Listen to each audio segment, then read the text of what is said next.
friends, this is Chandra from Akulmek Technologies. Most welcome to our show, TopBrass. And today we are privileged to have Mr. Neville Gaunt, who is the MD of MindFit Limited. MindFit is a global advisor of strategy, skill development, and HR solutions. And we are privileged to have Mr. Neville. We will discuss today about the skill gaps that exist in India. Why we have chosen this subject for discussion?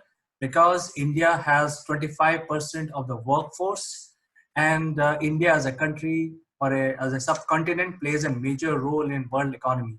So without wasting further time, let me have a word from Neville. Welcome, Neville. Hi Chandra, and hello everyone out there. The real purpose of what we're doing here is to share some best practices so that you can really get ahead of the game. And the topic that you've chosen, Chandra, today is very close to my heart, if you like. Although we should be using this thing up here today to think about what the issues are, what the problems are, because here's a shock. India is not unique. It doesn't have the monopoly on the problems that we're going to be talking about today. Growing a business is hard. And so what we need is the best people that we can get to come and help us grow that business. And choosing those people is pretty tough, because what MindFit says all the time is that not only have you got to be a can-do person, and we'll explain a little bit about what a can-do person is, but your employees, your partners, your suppliers, and in some respects, your consumers, the people you're selling things to, you want them to be a can-do person, because that's the only way they're going to buy from you. A won't-do or a can't-do person is not going to buy from you. And it's as simple as that. So let's talk of some very simple language here. And let's just look at, Chandra, let's just look at India specifically. Because India is a massive subcontinent, really. It's 1.2 billion people, rising economy. It will be, as far as South Asia is concerned, it is the biggest country. Although the country's split into a number of regions, but it's a very dynamic and now becoming very affluent country, which is great. How it's got there, we need to think about how it's got there in the past, because some of the good stuff that needs to continue must continue, but we need to get rid of some of the bad stuff as well. And let's not worry about being insular. Let's, get out there and become not just a local supplier, but also a global exporter, because the world naturally needs what India's got to offer. And that's coming from me as an international person with several thousand miles on the clock. So let's just talk about India in specifics. What do you think are the problems that India currently faces, particularly from the young people that are coming through? Personally, being an Indian and with the industry experience of more than 2 decades, I can say from my side as an Indian is I think the problem with Indian workforce is the skills. While the Indian people are very sharp in terms of remembering things and in their studies, however, the time has come that we need to look beyond what we learn in the classroom. We need to learn beyond what the skills are available. What skills are needed to become a vibrant workforce for the global, economy and powerhouses. So I think that is one thing which is missing in India. Things like you can study how to be a good mechanical engineer, but you need to start thinking as an Indian that how can I design things which is acceptable to the world or it is acceptable globally. So I think that is where the gap is coming from. And so there are so many of us, we are quite educated, we are English speaking people, we are global people, but we do not carry enough skills in us in order to sustain the world economy. And that is where the risk is coming from, as far as I can see straight away, that if we do not have skills and if we only talk about theories, then the confidence of the world economy will not be on us. It will be somewhere else. So I see this as a big gap, and we need to quickly fill this gap. Yeah, you're absolutely right. And yeah, I mean, the interesting thing is, I talk to a lot of education people around the world, fairly senior, fairly junior, because to get an understanding of what's going on out there, you need to ask everybody. And with our short relationship that you and I have had, you already know that I ask questions, and I ask questions all the time. Otherwise, we're never going to get the answers. So let's look at this thing that they call the skills gap, because again, India hasn't got the monopoly. This is a world global problem. And if we take it up to the very highest level, there's a leadership crisis, and it comes from this skills gap. So what skills are we talking about here? And as you said, we've got lots of, good mechanical, electrical, civil, structural engineers, and they all go to university. In India, it's fantastic. English is not your first language. The good news is it's mine. So you and I can have a good conversation. That is a skill. We forget actually how good we are at these skills because someone says, oh, you're not very good. Or you can't do that. Or you come up with what you think is a great idea, and someone says, well, we haven't got the money to do that at the moment. Come back later, knowing full well later never happens. So all of I've been saying there, that's a skill. It's a skill in discussing things with people. So if we break down this into sort of bite-sized chunks, let's not think that we're not very good at things. Let's just work out how good we are at things. And let me take you back to a discussion that you and I have had when we first started to talk about one of the best skills that we have is learning how to walk. Right. You and I didn't wait until we were 20 to learn to walk. We didn't go to university. We didn't get a degree. We weren't really learned. We were pretty useless at anything else, frankly, apart from eating, sleeping, and doing the bodily functions that someone else had to clean up after you, So we were very young when we learned how to walk. But how did we learn it? We sat there and we looked up and we thought, oh, this looks like a good idea.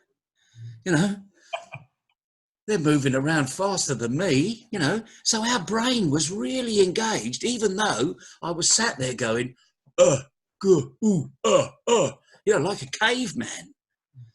And then all of a sudden, you start to learn to walk. And were you good at it? Were you good at it? Did you fall over?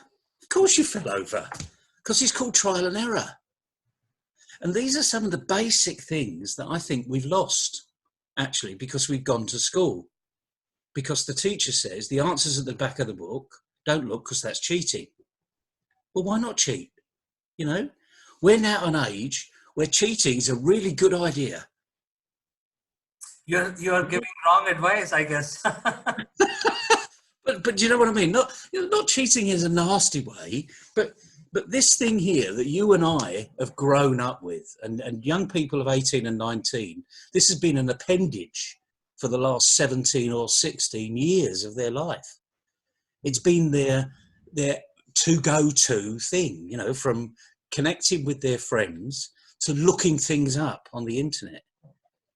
I mean, when you and I were growing up, the phrase Google it just wasn't there, was it? It was in the encyclopedia, and then you had to travel 5 miles to the library to get to an encyclopedia, because guess what? They were very expensive. They weren't in every house, and they certainly weren't in every school.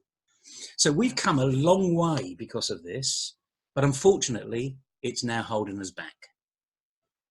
because it's stopping us being a can-do person. And what is can-do? Let's put it very simply. First, it's purpose. To be driven by a purpose. If you're not driven by purpose, you may as well forget it. So that's number one. The second thing is to be emotionally competent and resilient. Forget emotional intelligence, because this phrase that people have thrown out there for years called emotional intelligence. You tell me an emotion that's intelligent and I'll start to believe you. No emotion is intelligent. So if you're competent and resilient, that's all you need to be. And competent, I mean, you need to listen. So it's stopping our growth because it's stopping us thinking. It's stopping us being that can-do person that we had as a baby when we learned how to walk. And then we learned how to talk. And then we learned how to run. And our parents said, oh, we better hold them back now. So they put you on a lead, wherever you go. And then they put you in a buggy and strap you in because they don't want you running around. But it's that can-do attitude. And there are 4 elements of having that can-do attitude. And they're very simple. The first one is being driven by a purpose. Because if you don't have a purpose, you won't do something. So if you're not really driven by something, you won't put the effort in. Common sense, really. The second one is to be emotionally competent and resilient. Not emotionally intelligent, these 2 words that have been put together, because emotions are not intelligent. They're instantaneous, they happen. So just be resilient and competent, which means if you are resilient and competent, you'll start to listen. And listening is a third one, because it brings in our social capability, how we communicate with others. Like, you're looking at me, I can see you, we're 8,000 miles away, but we're having a conversation. You're listening because I'm talking, but I can see that you're talking too because I'm getting feedback. Feedback is massive, but we don't listen to feedback. We just plow it out. And look at some of the people that speak on the stage. They just throw things at you. They're not listening to you. They're just throwing stuff at you, hoping that some of it will stick. Now's the time to engage the 4th element, being think. How you think. Why are you thinking? And they're all connected. And all these 4 things are so connected that once all 4 are positive, guess what? You're in a mind fit mode. You are really active. Your level of awareness grows immensely. It doesn't just grow linear. It just whoosh, it just goes up in the air. And we all know that because when we were a child, we learned how to walk. And then we learned how to walk a bit faster. And some now run as a hobby, So it's the key thing there is once we've got all of those together, that's who you should be, and that's who you should be hiring. And we've all got it in us. That's all I'm saying. We've got it in us. We've been there. This simple skill that we've all got, we need to start to use. And then we can get into the complicated arena, because it is complicated, but let's make it simple. Does that sort of explain where we can really come from in this and really get people motivated and moving along their own lines? Yes, Neville. In fact, these words of wisdom are very, very important. And it's a very vast subject. I don't think, and we can have multiple discussions around this subject in order to drive our point. But I agree with you that in India, for last 4 or 5 decades, people have been put on a job. I mean, the job starts when they are born and pretty much after they start walking. After that, it's a job. They have to score good marks in school. They have to get into this course. They have to become engineers, doctors, management, blah, blah, blah. All of that is taught. So really in India, the competition starts at the age of 5 and it continues till lifelong. So the Indians are mostly in a rat race. I would say 90% of the Indians are in a rat race They're Yeah. trying to compete with each other. And because of this, the skills which are required, and as you rightly said, the skill for leadership, skill to go and get it, skill to invent, I think those are taking a beating because of this aspect of the society. So I think we need to do a systematic correction in terms of how do we define a skill, how do you define a career, first of all, and then what skills are required to develop that career. So I think that is where we are. And I think, it's a long journey, but I think we need to make the change. Yeah, you're absolutely right. And unfortunately, the schooling system, I won't call it the education system, because the education systems means you're getting a broad range of education. We've turned our education systems into schooling systems, where we go to school, we learn something, we sit an exam at the end of the year, you get the tick, A, B, C, D, whatever, or 1, 2, 3, as we've now moved into the UK, whatever mark you're going to get, then you're branded with that mark and you go through into the next year. And you're absolutely right. It probably starts before you're 5, where the parents are bragging rights, in the local tea shops, oh, well, my child's doing this now. Oh, well, my child's doing this now. And it starts so early. And guess what? Your child is there and they may not be able to understand you, but they're listening. And if they hear that all the time, and they hear this bragging, which is, in some respects, it's nice to brag about your child, let's face it, we all want our child to be absolutely fantastic, but don't live your life through your child. Let your child live their life and encourage them like you did when they first started to walk. I can't remember that far back, being 61, it was an awful long time ago. But I know from when I saw my parents encourage other children, other babies, they would say, oh, come on, Chandra, you can walk. Yes, you can. Yes, you can. Yeah. Oh, you've fallen over. Don't worry about it. Up you get. Come on. You can do it. You can do it. What is that but positive affirmation? Right. No one said to you, Chandra, you're never going to walk in your life. You're going to bum shuffle forever. Just forget about walking. Who said that? Right. But how often do we hear that at 13 or 14? You're no good at maths. No point in doing maths after O level. All of a sudden, that really hits you here. Someone has said you're no good at maths, and guess what?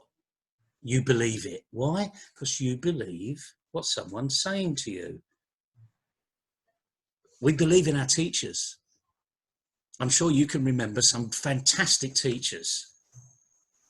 And if you remember fantastic teachers, I bet they were your best marks. Yes, you're right. In fact, now you say that it all connects together. So I think I was a good scorer in maths. So was I. I did a maths degree. I did an economics degree as well.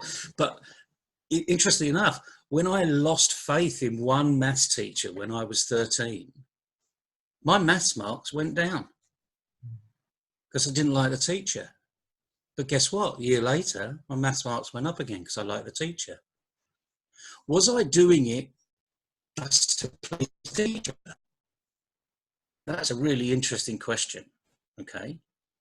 And I think the education system really should start to ask themselves, if teachers were better educators, more entertaining, more visual, I want you to succeed. Let's find a way you can work, how you can improve.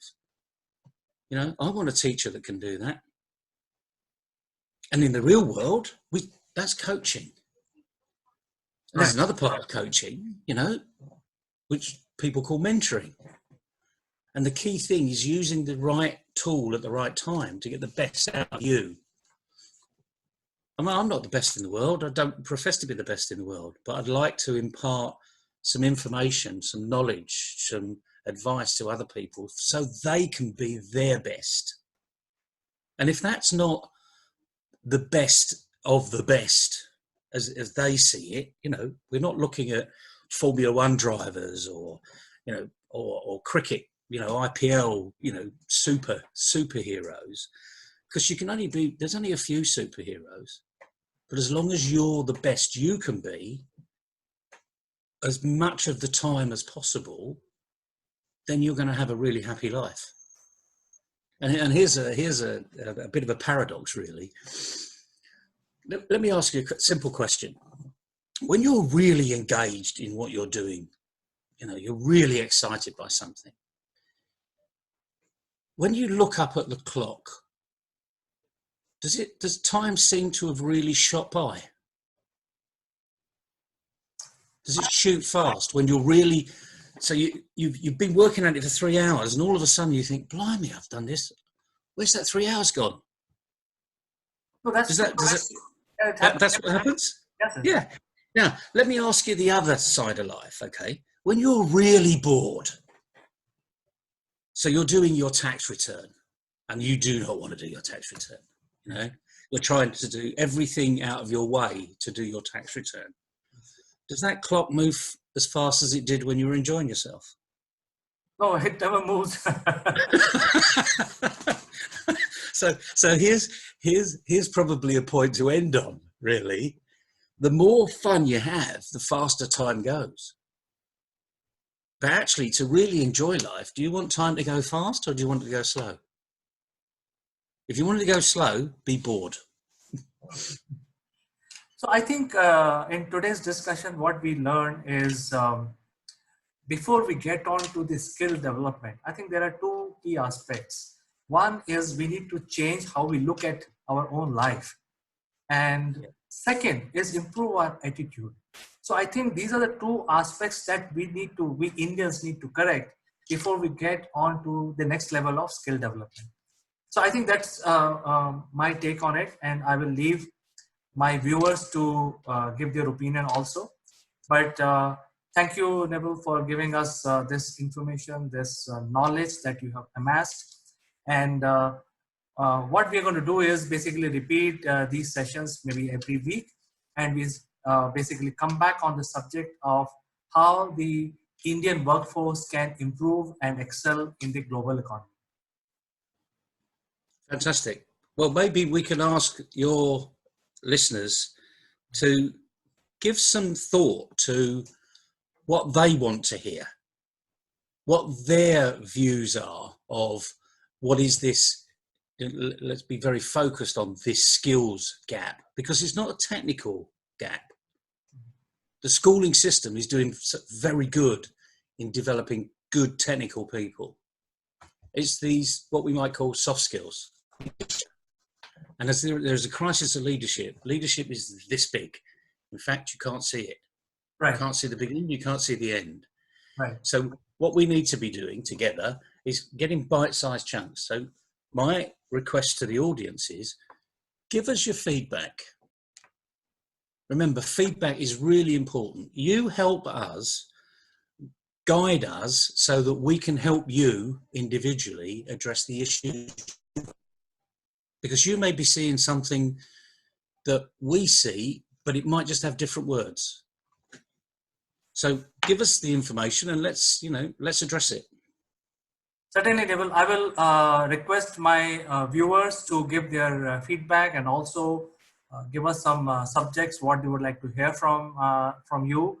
And I will also run a poll, so we will see how what prizes we can offer, since this being the first episode of this series. But we will visit this every week, and let's continue on this. Brilliant. Thanks very much. Enjoyed it. Thank you, Neville. See you next time. Bye. Bye-bye.